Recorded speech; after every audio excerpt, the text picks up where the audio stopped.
Donc je continue. Euh, En fait, je voulais reprendre cette partie que j'avais mal lue. C'est la preuve de la manifestation de la vérité de tout ce qu'il voit, Dieu, hein, et de ce qu'il voit de tout ce qu'il voit. Donc en fait, c'est ce qu'il voit plus ce qu'il voit de ce qu'il voit à travers nous, par exemple. À partir de là, j'ai dit, je n'ai rien vu d'autre que j'y ai vu Dieu. Voilà, à mon sens, c'est ce que ça veut dire. Donc je continue. L'écrivain Taha Abdel Baki Sorour décrit le poète dans son livre intitulé Al-Hussein Mansour Al-Hallaj. Il est le mystique le plus controversé de l'histoire islamique et l'impact le plus profond. Donc ça, voilà, on l'ignore. On n'entend pas parler très peu de ce poète à l'âge. On entend parler d'Ibn Arabi, de Rumi, etc. Et peu de cet être humain-là. Donc c'est aussi pour ça que j'ai envie de le mettre en avant. Et je ferai une page, je pense, sur lui, sur la mécanique universelle. Al-Hallaj était et restera un modèle remarquable dans l'histoire de l'humanité, devant laquelle se tiennent devant lui de nombreux chercheurs sur le sens de l'amour divin et méditants. Voilà, là, c'est la personne qui écrit cet article a compris ce que veut dire Al-Hallaj. Dans sa philosophie, qui est une page brillante de l'héritage humain et doit le crédit à un philosophe et poète arabo-musulman, il était capable, avec ses larges horizons, de sauter par-dessus les murs de la doctrine, c'est là où c'est vraiment, et du sectarisme, et de faire de sa propre tragédie une douce ressource à laquelle puisent les esprits et les cœurs en tout lieu et en tout temps, et une source d'inspiration pour tous les peuples libres du monde qui, avec leurs âmes et leurs esprits dans les cieux de la liberté. Al-Hallaj est considéré comme l'un des pôles les plus importants du mysticisme islamique qui s'est heurté à l'autorité brutale et au pouvoir et a payé sa vie pour sa sincérité. Et c'est intéressant parce que j'ai parlé de ça tout à l'heure avec une amie voilà, de la violence. Donc j'ai raconté, en fait, j'ai dit que j'avais découvert ce philosophe, ce penseur, ce mystique à Al-Hallaj, et qu'il avait été pendu par les autorités de Bagdad dans ces époques-là, en 800 avant Jésus-Christ, etc. Et elle m'a dit une chose qui était vraiment intéressante et que j'avais déjà entrevu dans la mécanique universelle, qu'à l'époque, ils risquaient leur vie, celui qui contrariait l'autorité. Et c'est une preuve de l'évolution de l'humanité, le fait qu'aujourd'hui, on risque très peu sa vie. Ça arrive, hein, justement, on a des cas où et d'ailleurs, curieusement, il y a des chefs d'État qui font tuer d'autres chefs d'État encore, comme on pouvait retrouver chez les vizirs, chez les califes, des assassinats entre frères pour le pouvoir. Mais je pense que ça existait aussi à l'époque des rois en France, à la même époque. Voilà, c'était très classique. Et on voit à quel point c'est archaïque de se retrouver aujourd'hui avec des des États qui vont faire tuer notre chef d'État parce qu'il les dérange ou parce que, voilà, comme on a pu le voir avec l'Amérique du Sud, quand les États-Unis étaient en guerre contre ceux qui voulaient poser un gouvernement favorable à l'URSS ou à la Chine. Voilà. Et donc, on se retrouve, cette méchanceté, elle est là, elle est encore là, elle est toujours présente. Seulement, la loi défend de plus en plus interdit de plus en plus cela. Et un chef d'État peut se faire condamner pour un crime. Alors, pour l'instant, il passe encore, les derniers passent encore entre les mailles des filets, mais voilà, dans 50 ans, dans 100 ans, ça sera plus possible de faire ça. Donc, c'est bien la preuve d'une évolution de l'humanité. Voilà, c'est une des preuves qu'on peut signaler comme évolution de l'humanité. Il était surnommé Al-Hallaj selon la profession de son père, en plus de son bon discours, de son déchiffrement de la parole, de ses arguments et de sa dignité. Donc on ne sait pas ce que veut dire Al-Hallaj, mais bon, je vous conseille de rechercher, comme ça vous saurez la profession de son père. Sa lignée remonte au compagnon Abu Ayyub al-Ansari, et il était un élève de Sahel bin Abdullah al-Tastari, qui lui a enseigné la voie et les frais du soufisme. Il a été déporté dans la ville de Bassora à l'âge de 18 ans et a épousé al-Hussein, la fille d'Abu Yaqub al-Akba al-Soufi. Ah, d'un soufi donc. Il avait 3 fils et une fille. Puis il a déménagé à Bagdad et a suivi les cours du cercle de Junayd al-Baghdadi. Ah, et ben voilà, il y a quand même des Baghdadis qui étaient du côté de la force lumineuse. À l'âge de 26 ans, il se rendit visiter la Kaaba et resta à côté de la grande mosquée pendant près d'1 an. Puis il retourna à Bagdad et retourna à nouveau dans le cercle de Junayd al-Baghdadi, mais il fut expulsé du cercle après avoir déclaré son slogan « Je suis la vérité », qui fut interprété par certains comme un appel à la divinité et d'autres interprétés comme un appel au Créateur à travers les paroles d'Al-Hallaj. Voilà comment, sur une phrase mal interprétée, on pouvait condamner un être humain. Et à la même époque, parce que c'est un peu plus tard encore, en Occident, on condamnait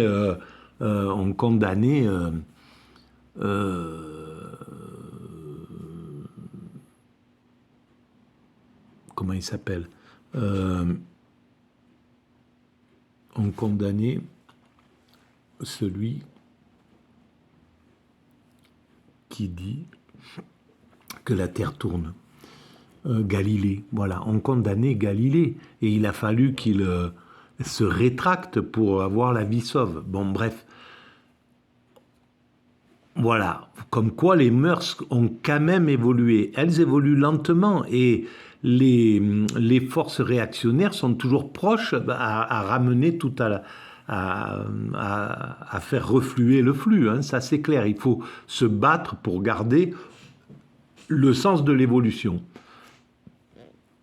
Alors,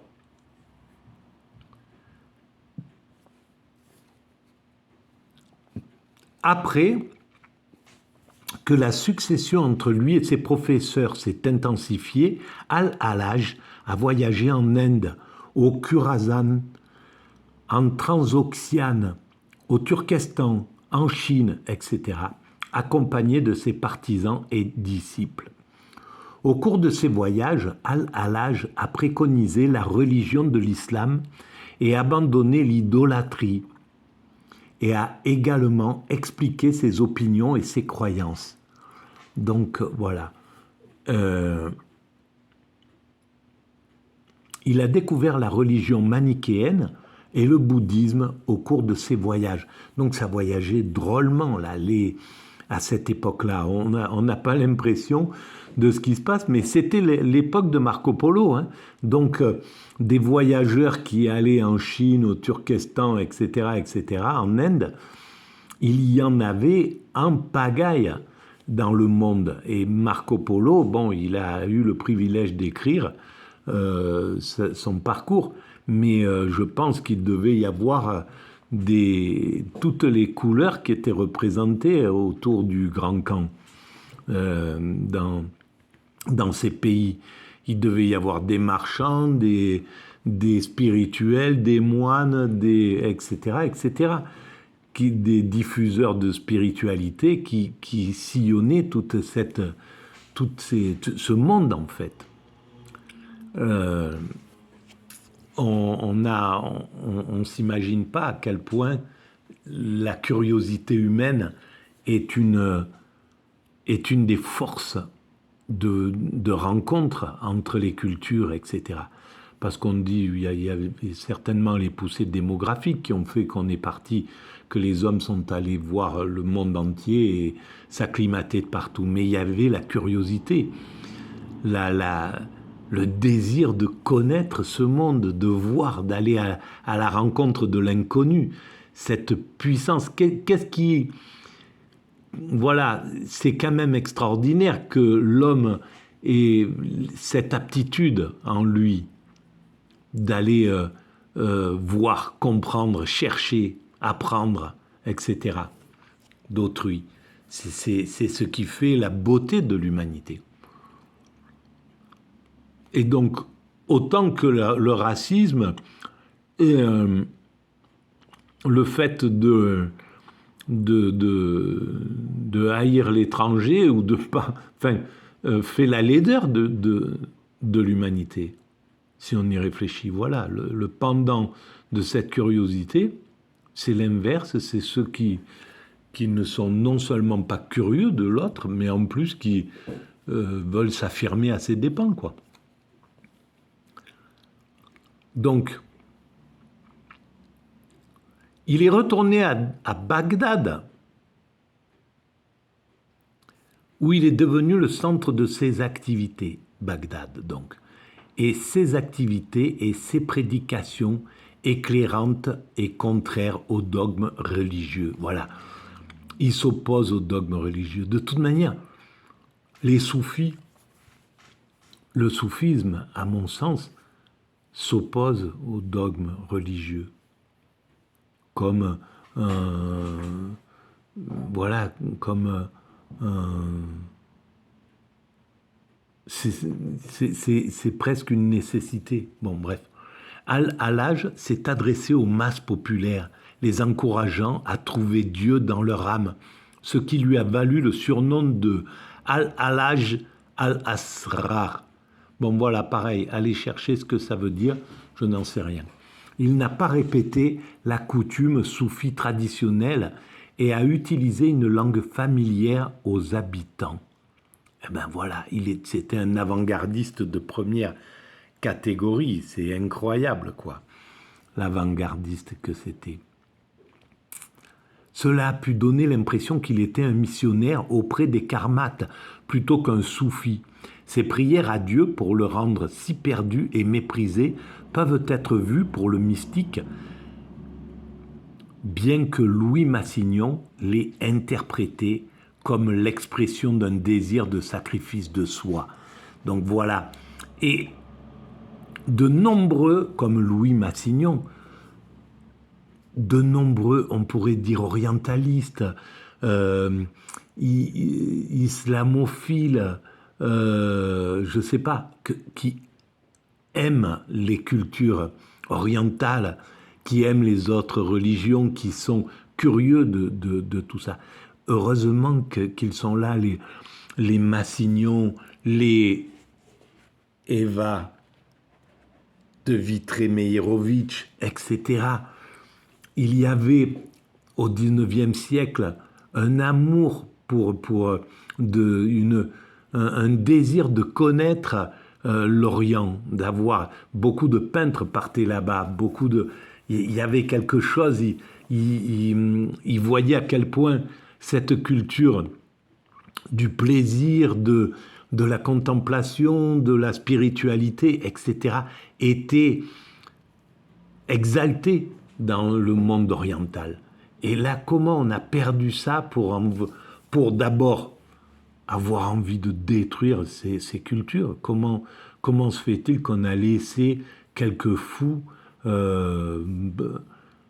choisir de détruire l'autre par peur d'être détruit? C'est tout simplement ça.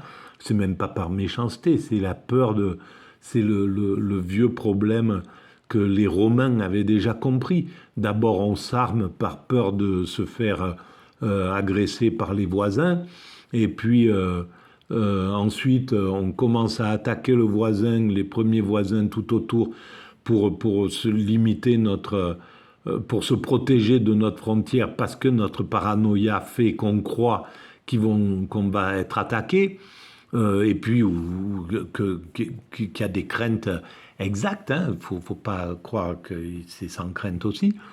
Et puis une fois qu'on a fait ça, on a soulevé tellement de haine et de peur chez le deuxième cercle proche, que les autres, il faut encore les attaquer, parce que il faut élargir notre truc jusqu'au moment où on s'écroule sous le poids des ennemis qu'on s'est ainsi constitués. Je me rappelle par cœur, c'est une des seules phrases que j'ai retenues d'un livre que j'ai découvert je ne sais pas où, et je n'arrive plus à remettre la main dessus. Et c'était ce que les penseurs romains avaient écrit déjà à l'époque de la Rome puissante, là.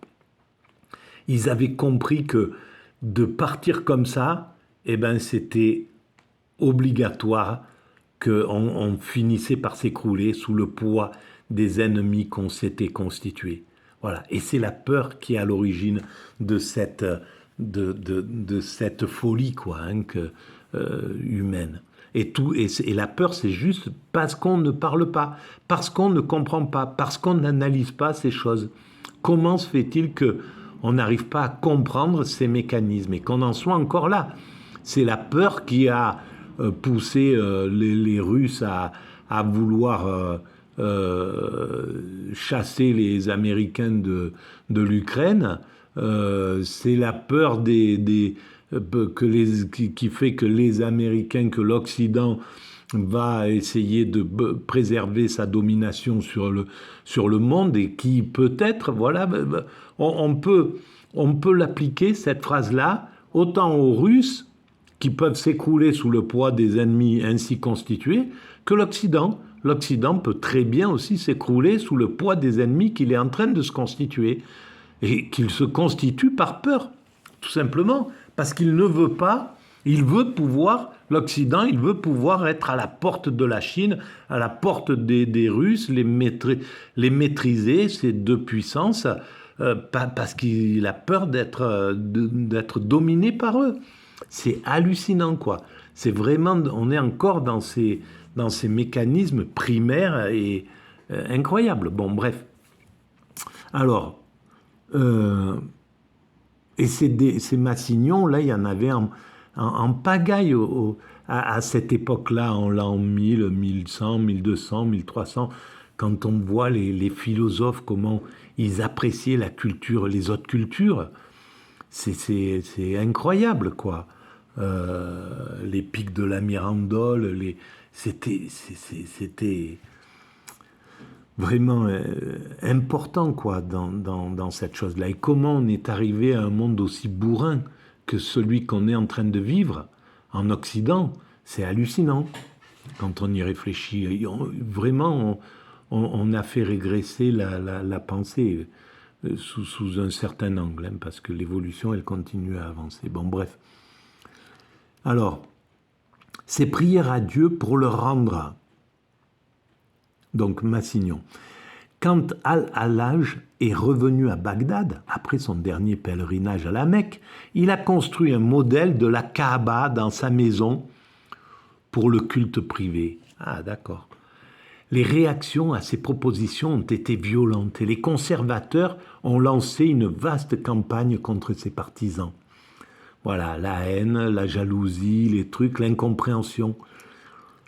Et les conservateurs, ils font les mêmes dégâts aujourd'hui, sauf qu'ils ne tuent pas, mais ils empêchent le progrès de passer, le progrès social, le progrès spirituel, etc. Ils l'empêchent de passer à la télévision. Les conservateurs squattent toutes les grandes chaînes d'infos, là, BFM, CNews, LCI, etc., France Info, c'est squatté par les conservateurs, en fait. Et c'est eux qui mettent et qui ont mis, en 20 ans de pouvoir médiatique, qui ont mis cette ambiance raciste dans l'humanité, dans notre pays, quoi, en plus. C'est dingue, hein, quand on y réfléchit. Et c'est simplement parce que, voilà, alors, pourquoi la haine peut-être l'anticommunisme primaire qui a motivé les hyper-capitalistes ou les néolibéraux, les néoconservateurs, etc. Bref.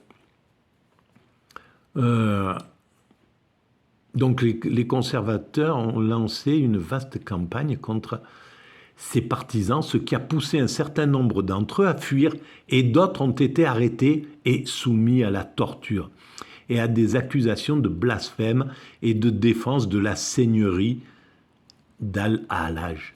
En conséquence, Al-Hallaj a été contraint de disparaître et est resté caché pendant 2 ans, jusqu'à ce que l'un des farouches opposants d'Al-Hallaj, Abu al-Hassan Ali bin Ahmed el-Rashbi, révèle son emplacement et l'accuse d'appeler au déisme. Une pancarte était accrochée sur sa poitrine disant « C'est l'un des prédicateurs karmates ». En prison, Al-Hallaj n'a pas cessé de prêcher ses opinions parmi les prisonniers et d'écrire plusieurs de ses livres en prison, ce qui a incité les dirigeants à accélérer son procès. Voilà. Bien sûr, ils finissent par les tuer, ces gens. À l'époque, ils finissaient, comme maintenant encore, hein, ils ont fini par tuer Martin Luther King. Mais il avait fini son œuvre. Il avait fini son travail. Les tueurs arrivent toujours trop tard dans l'humanité. Et même ceux qui veulent tuer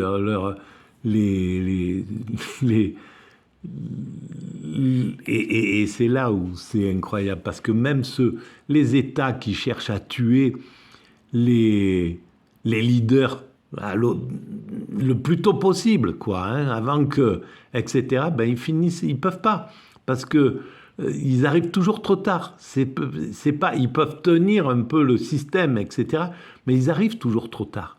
Et voilà, c'est comme, il y a toujours un grain de sable qui va pas, comme quand le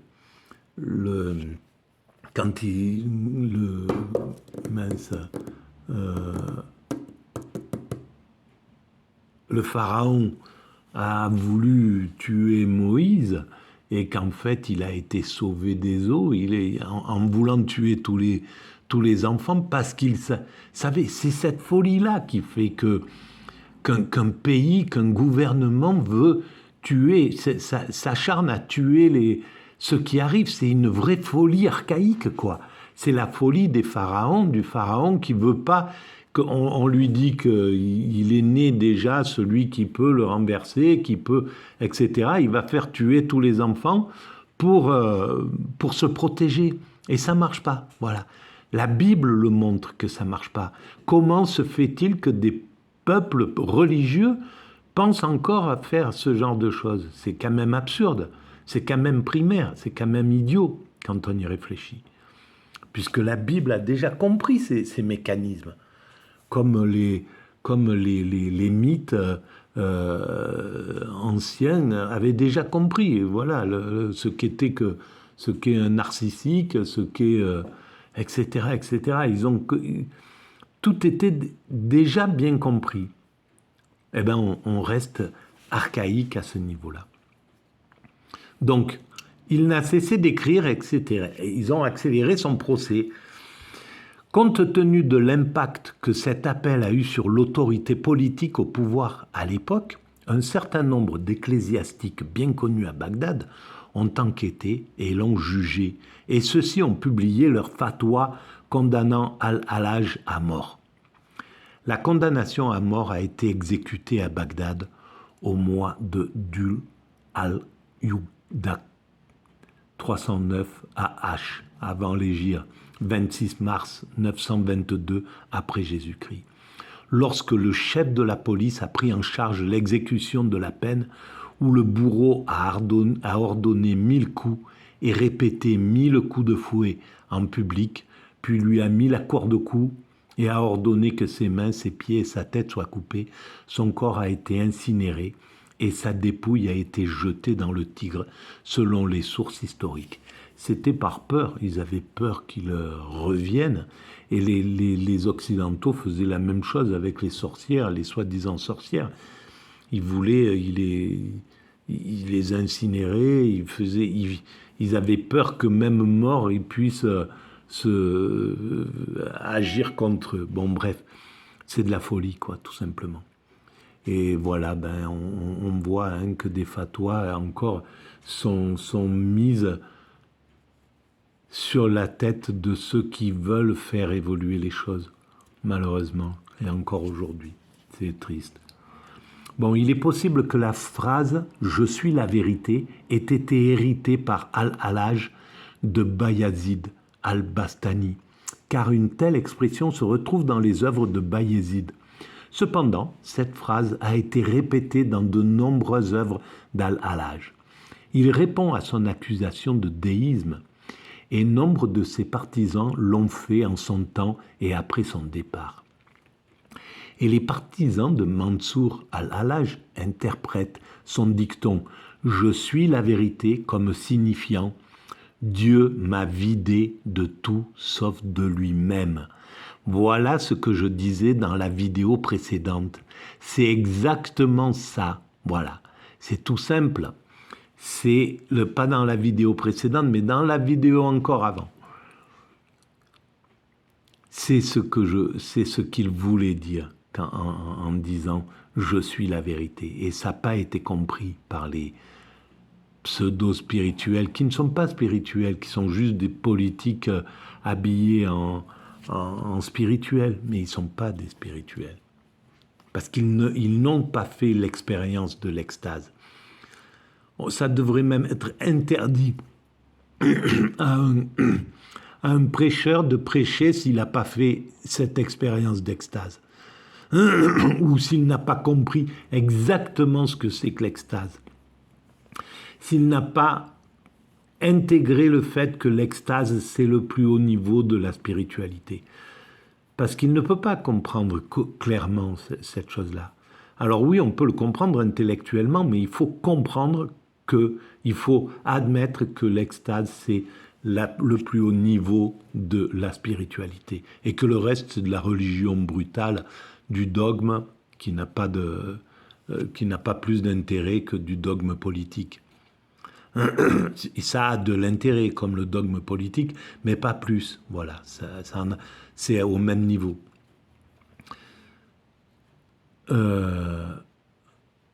Selon eux, Mansour n'a jamais nié l'unicité de Dieu et était un monothéiste strict. Cependant, certains ont cru que les actions de l'homme, lorsqu'elles sont accomplies pour plaire à Dieu, conduisent à une union heureuse avec lui. Ben oui, c'est ça.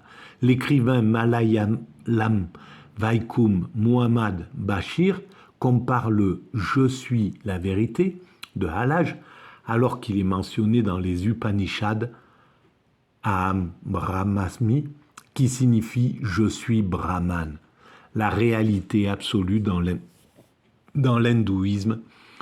Bashir utilise ce terme pour signifier que Dieu existe dans le soi. Bien sûr qu'il y avait des corrélations absolues entre les grandes spiritualités, entre l'hindouisme. Les Grecs étaient au courant de l'hindouisme. Ils avaient, des voyageurs avaient ramené des choses de l'hindouisme. L'hindouisme était rentré dans l'islam. L'hindouisme était peut-être déjà présent chez les Égyptiens, etc. Il y avait des pénétrations très fortes de tout ça. Le Nasir al-Din al-Tusi voit qu'Al-Hallaj voit au cours de ses descriptions « Je suis la vérité » et en union. Et l'union ne la considère pas comme de l'incrédulité, mais plutôt comme une union qui conduit au rejet d'amour-propre et d'égoïsme, de l'ego quoi. Ne fait pas partie du Créateur, car Al-Hallaj est mortel et ne ressemble pas à ce Créateur immortel, parce qu'ils n'ont pas compris que l'extase rend immortel, mais pas immortel à l'image de Dieu, mais pas Dieu, pas immortel comme le serait le divin, le principe créateur, peu importe comment on l'appelle, X. Malawi croit que dire « je suis la vérité » n'est rien d'autre qu'un état d'immersion dans Hallaj et un signe de la miséricorde de la vérité, contrairement au « je suis la vérité » de Pharaon. Voilà, je suis la vérité de Pharaon, c'est la vérité à travers l'ego. Je suis la vérité, comme voilà, un chef d'État aujourd'hui peut dire ben voilà, certains disent nous sommes la vérité, nous sommes le bon côté de la chose, et autant l'ennemi que l'autre ennemi, quoi. Hein. Dans les deux sens, ils disent la même chose. Les politiques, ils disent c'est nous qui détenons la vérité, c'est nous qui avons, nous sommes les bons et les méchants sont en face. Voilà. Ça, c'est la fausse vérité. C'est pas une vérité spirituelle, c'est une vérité temporelle qui sert à construire cette humanité, mais qui n'a aucun sens. Bien que la majorité des premiers enseignants soufis les condamnaient, il a été presque unanimement accepté par les générations suivantes de soufis. Certains auteurs mystiques prétendaient que de telles paroles étaient de fausses paroles ou les attribuaient à l'immaturité, tandis que d'autres les considéraient comme de véritables expressions d'état spirituel. Voilà du côté où je suis moi. Voir une expérience plus profonde des réalités divines qui ne devraient pas apparaître aux indignes. Certains d'entre eux, dont Rumi, ont déclaré « Quand la plume du pouvoir est entre les mains d'un traître, il ne fait aucun doute que Mansour est diffamé. » Ben oui, bien sûr, c'est entre les mains d'un traître. C'est ça, c'est eux qui l'ont diffamé.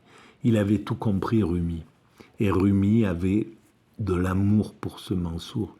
Voilà, comme les grands poètes de Perse, et d'ailleurs ont chanté des poèmes glorifiant Al-Hussein, Mansour al-Hallaj, comme, alors je ne vais pas les redire tous, mais Ata, Nispat, Nishapuri, etc., etc., etc.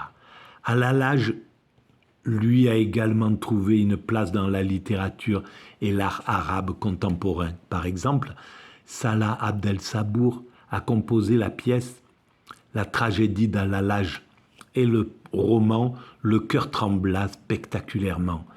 Al-Hallaj d'Abba Arnaout.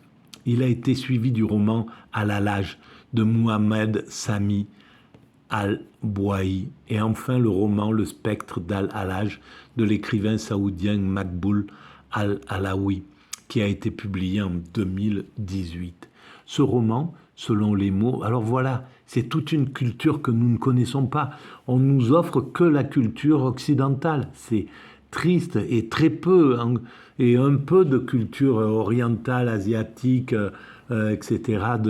C'est quand même triste d'être hémiplégique comme ça, l'Occident. C'est vraiment vivement qu'on sorte de cet état-là, qu'on commence à devenir universaliste, comme c'est la tradition de l'Occident normalement. Il est temps de revenir à ça. Donc, ce roman, selon les mots du critique Madou Faraj al-Nabi, révélait, en plus de sa présentation de la question du monothéisme et du fanatisme et de la prédominance du fondamentalisme et des courants extrémistes sur la liberté de pensée et d'innovation, il a révélé un grave problème plus important que l'histoire d'Al-Hajjal, que le narrateur a raconté sous le titre du manuscrit. Le roman écrit un cri était un cri de protestation contre ce qui arrive aux femmes dans ces sociétés qui s'accrochent à ceux qui violent les femmes. Voilà, les sociétés qui ne donnent pas le pouvoir aux femmes sont malheureusement des sociétés qui ont le sort qu'elles ont aujourd'hui. Abd-al-Wahhab al-Bayati Adonis, Mohammad Lufti ont chanté des poèmes contre ce personnage historique. Le musicien irakien Nasser Sama a composé un morceau de musique dédié à Al-Hajj et Kazem Al-Saher a chanté une chanson pour commémorer sa mémoire.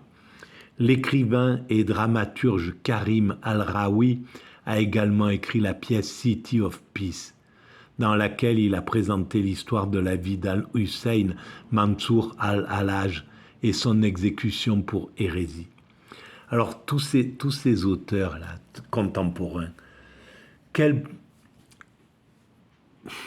tristesse de savoir qu'ils ne franchissent pas les portes de leur nation, de leur système, de leur communauté d'une certaine façon, de leur... C'est triste alors qu'ils voient que de leur côté, ils sont irrigués par la culture occidentale et qu'il n'y a pas de partage. C'est triste, c'est vraiment triste pour l'humanité. Vraiment triste. Donc je continue. Les restes des monuments d'Al-Hallaj, après que la plupart d'entre eux aient été brûlés après son exécution, ont été traduits dans la plupart des langues asiatiques et européennes vivantes. Eh bien, voilà. Voilà une belle... Voilà une belle... Merci, monsieur... je ne sais pas son nom, Bel Amour peut-être, c'est ça. Voilà, qui a écrit cet article. Alors, est-ce que cet article continuerait si on tape sur précédent? Non, précédent. Et oui, c'est à l'envers, mon Dieu. C'est vrai, suivant, c'est là. Ah, intéressant. Traduire. Alors oui, non, alors ça c'est autre chose, c'est quelqu'un d'autre. Mais bon, voilà, un site très intéressant pour quelqu'un qui s'intéresserait. Malheureusement, j'ai pas le temps d'aller vers ça, mais c'est vraiment super intéressant. Bon, bref, voilà, je vous remercie pour votre écoute, qui sera très longue sur cette vidéo. Mais c'est comme ça. À bientôt. Au revoir.